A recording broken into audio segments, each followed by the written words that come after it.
ഇപ്പോൾ കർക്കിടക മാസമല്ലേ, നമുക്ക് ഇലക്കറികളൊക്കെ ഉണ്ടാക്കാവേ. ഇത് മത്തയുടെ ഇലയാണ്.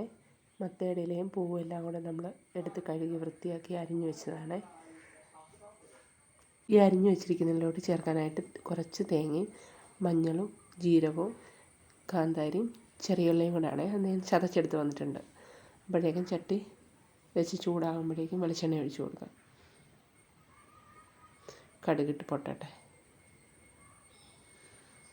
കടുക് പൊട്ടുമ്പോഴേക്കും നമ്മൾ അരിഞ്ഞു വെച്ചിരിക്കുന്ന മത്തയില ചേർത്ത് കൊടുക്കാം. ഇനി നമുക്ക് ചതച്ച് വെച്ചിരിക്കുന്ന അരപ്പോടെ ചേർത്ത് കൊടുക്കാം.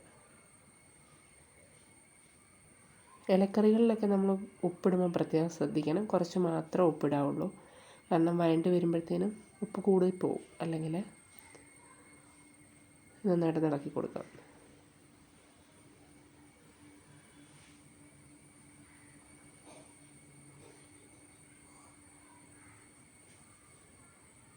അടച്ച് വെച്ച് നന്നായിട്ട് വേവിച്ചെടുക്കാം.